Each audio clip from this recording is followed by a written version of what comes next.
pessoal, tudo bem com vocês? Hoje eu vim falar como é que foi a minha experiência ao ler o livro Eu Matei Sherazade, que foi o livro de março do Desafio Volta ao Mundo em 50 livros, e também para sortear junto com vocês qual vai ser o livro de abril. Então, vem comigo! Então, hoje é a última segunda-feira do mês, como eu havia prometido lá no Instagram, eu ia vir aqui hoje para contar para vocês como que foi a experiência de ler o livro de março do Desafio Volta ao Mundo em 50 livros e também vou sortear no final do vídeo qual vai ser o próximo país que a gente vai visitar através da leitura e qual vai ser o livro indicado. Então, primeiro vamos falar do nosso livro do mês. E, gente, que livro maravilhoso! Eu amei muito, muito, muito, muito, muito, muito, muito a leitura desse livro.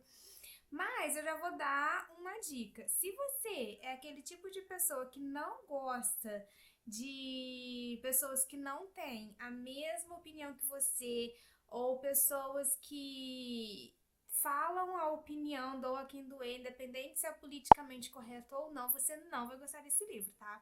Nesse livro, a autora, que é a Joumana Haddad, ela é uma libanesa e ela vem falar sobre o que é ser uma mulher árabe, o que é ser árabe, desconstruir alguns dos preconceitos, né, que as pessoas que não são árabes têm contra o povo árabe. E também vem falar sobre qual a importância da leitura, a importância de ser uma mulher árabe, e a importância de ser mulher. Vem falar sobre religião, vem falar sobre feminismo. Então, assim, ela põe aqui nesse livro, esse livro é um compilado de experiências e opiniões da Joumana ao longo da vida dela, e ela dá a opinião dela e ela fala com sinceridade diretamente. Então, se você é aquela pessoa que se dói ao ouvir opiniões diferentes das suas, né, diferente das opiniões que você tem, ou uma pessoa que se incomoda quando alguém fala a verdade, né, ou fala a verdade dela, você não vai gostar desse livro, porque ela é sincera e ela fala a opinião dela.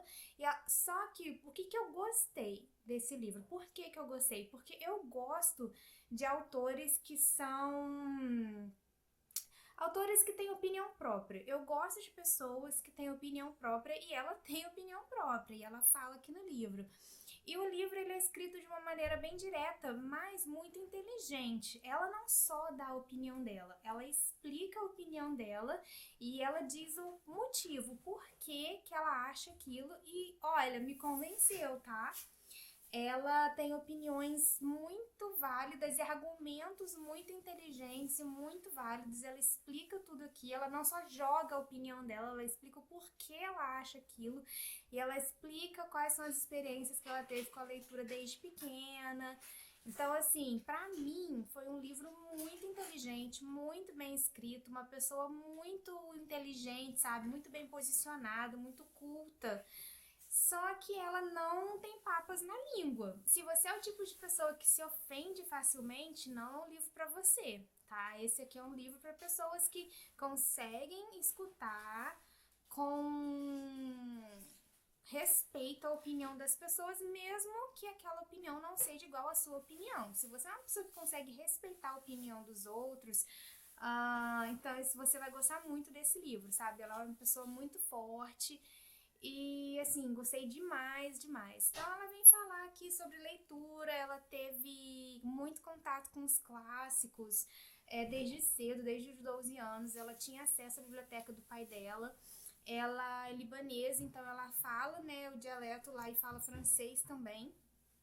Então ela tinha muito acesso à literatura francesa, aos clássicos franceses.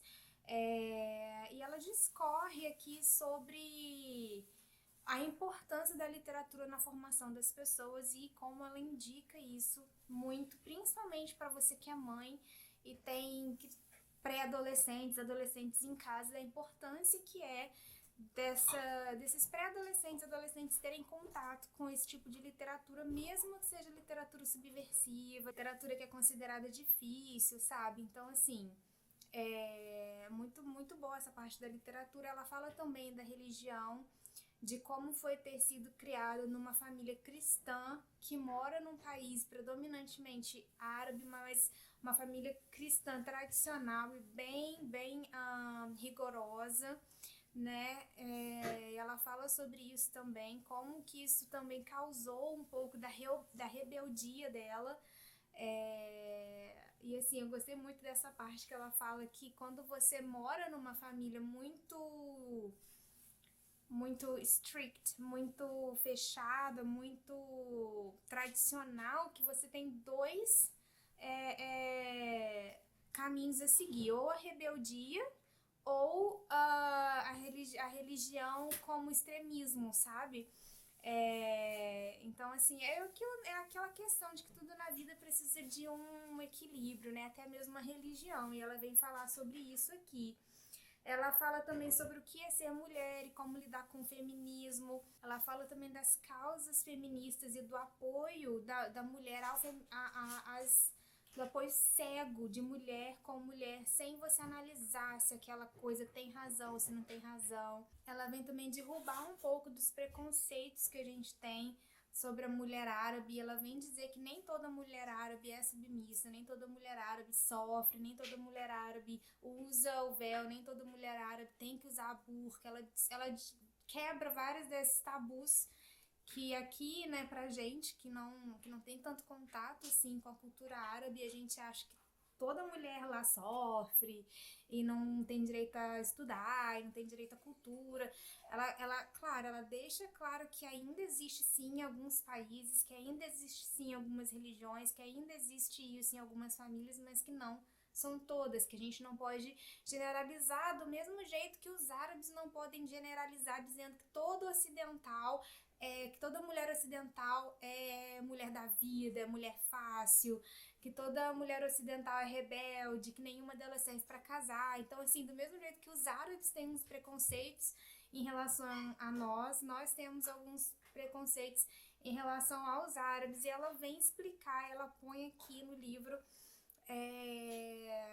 né, essa questão também. Eu vou ler aqui o comecinho, que é a apresentação dela, tá? Que eu marquei aqui, que eu achei muito, muito interessante. Aqui, olha, ela começa assim, ó. Para começo de conversa, então ela já começa com a sinceridade, chegou, né? Ela começa assim. Para começo de conversa, sobre camelos, dança do ventre, esquizofrenia e outras pseudo-calamidades. Caro ocidental, gostaria de avisar desde o início. Não sou conhecida por facilitar a vida de ninguém. Portanto, se você está aqui procurando verdades que supõe já saber e provas que acredita já ter, se tem esperança de que as visões orientais do mundo a reconfortem ou de ser tranquilizada em seus preconceitos anti-árabes, se espera ouvir a cantilena interminável do choque de civilizações, é melhor parar por aqui, porque nesse livro vou fazer tudo o que puder para decepcioná-la. Vou tentar desiludi-la, desencantá-la e privá-la das quimeras e opiniões pré-fabricadas. Como? Bom, simplesmente lhe dizendo o seguinte: embora eu seja a chamada mulher árabe, eu e muitas outras como eu uso o que tenho vontade de usar, vou aonde tenho vontade de ir e digo o que tenho vontade de dizer. Embora eu seja a chamada mulher árabe, eu e muitas outras como eu não uso véu, não fui subjugada, não sou analfabeta nem oprimida e certamente não sou submissa. Embora eu seja a chamada mulher árabe, nenhum homem me proíbe, como não proíbe a muitas outras como eu, de dirigir um carro, nem de andar de motocicleta, nem de estar ao volante de caminhão, aliás, nem de um avião. Embora eu seja a chamada mulher árabe, eu e muitas outras como eu tenho grau de instrução superior, uma vida profissional ativíssima e uma renda maior que a de muitos homens árabes e ocidentais que conheço. Embora eu seja a chamada mulher árabe, eu e muitas outras como eu não moro numa tenda, não ando de camelo e não pratico dança do ventre. Não fique ofendida se pertencer ao campo esclarecido. Ainda há quem tenha essa imagem de nós, apesar do mundo sabidamente globalizado do século XXI. E por fim, embora eu seja a chamada mulher árabe, eu e muitas outras como eu sou muito parecida com você. Então, ela é bem direta e ela já vai, logo no primeiro capítulo, ela já vai quebrando vários preconceitos e sendo direta. Então, é esse tom que ela vai usar o livro todo. Independente tema que ela for conversar com você sobre, ela vai ter esse tom. Então já deu para você notar o tipo de escritora que ela é, o tipo de tom que ela vai usar nesse livro. Aí ela fala aqui num pedacinho sobre a importância que a literatura teve na vida dela, e eu vou ler aqui para vocês. Eu adorava ler por muitas razões. Eu lia para respirar. Eu lia para viver, tanto a minha vida quanto a dos outros. Eu lia para viajar para longe. Eu lia para fugir da realidade brutal. Eu lia para abafar as explosões da guerra libanesa. Eu lia para ignorar os gritos dos meus pais e seu sofrimento, suas brigas diárias. Eu lia para alimentar minha ambição. Eu lia para acumular forças. Eu lia para afagar minha alma. Eu lia para espancar minha alma. Eu lia para aprender. Eu lia para compreender. Eu lia para ter esperanças. Eu lia para planejar. Eu lia para acreditar. Eu lia para amar. Eu lia para desejar, ansiar, querer. Eu lia principalmente para ter condições de cumprir a promessa que fizera a mim mesma de que um dia a vida seria diferente. Uma promessa que fiz e ainda faço de tudo para cumprir. Por causa daquela pequena Joumana impotente presa numa armadilha que, entre as rajadas de tiros das lutas das milícias lá fora e os gritos das brigas dos pais cá dentro, fugia para seus sonhos, lançando-se numa das prateleiras sujas de Beirute, porque ela nasceu em Beirute, né, no Líbano, logo perto de uma guerra, logo perto de uma época que teve uma guerra muito feia lá. Então ela passou pelos horrores da guerra lá no Líbano e desde pequena ela usava os livros também como um meio de refúgio, né, em meio ao caos. Então ela fala um pouquinho sobre isso, ela fala também um pouquinho sobre religião, né? Sobre política, sobre o apoio cego de mulheres com mulheres, para mulheres na política. Eu postei várias dessas passagens lá no meu Instagram, se você quiser conferir, sabe? Então, aqui eu espero ter conseguido passar um pouquinho sobre o tom que esse livro foi escrito e sobre quem é a Joumana Haddad. Vale muito, muito a pena conhecer esse livro, sabe? É uma escritora libanesa muito culta, muito inteligente, muito boa escritora, e eu gostei demais desse livro porque eu gosto desse tipo de pessoa. Eu gosto desse tipo de pessoa direta e que não esconde a própria opinião para poder fazer as outras pessoas gostarem dela, sabe? Ela tem essa opinião forte, ela diz a opinião dela, mas também não é um tipo de pessoa que fala, eu acho isso porque sim. Não, ela tem um motivo, ela tem uma explicação, ela é uma pessoa super racional e inteligente. Então, fica aqui a indicação para vocês desse livro, tá? Eu matei Sherazade. E agora, eu vou sortear o próximo livro do nosso desafio, Volta ao Mundo em 50 livros, tá? Primeiro, deixa eu pegar aqui nosso potinho com os nomes dos países. Vamos lá. Qual vai ser o próximo país? E vai ser a Índia. Então, nós vamos pegar uma indicação de livro indiano. Então, deixa eu pegar aqui, olha onde tem a tabelinha com as indicações. Índia tá aqui. Aqui, ó. Eu vou raspar. Tá aqui, ó. E vamos ver qual vai ser a indicação do mês de abril.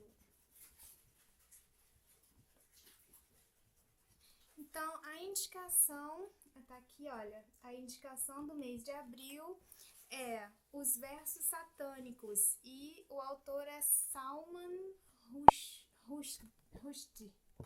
Aqui, olha, eu vou escrever aqui embaixo melhor, tá, para vocês conseguirem procurar, e vou deixar aqui embaixo o link de como comprar esse livro, se vocês quiserem ler durante o mês de abril junto comigo, tá?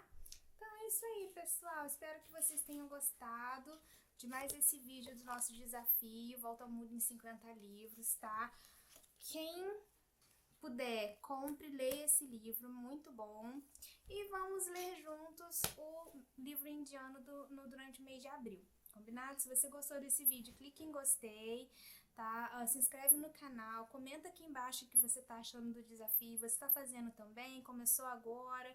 Eu vou deixar aqui no final do vídeo o link pro primeiro vídeo do desafio, que é o vídeo que eu explico direitinho quais são as regras, como que vai acontecer, qual foi o primeiro livro que a gente leu. E a gente vai se vendo nos próximos vídeos. Tchau!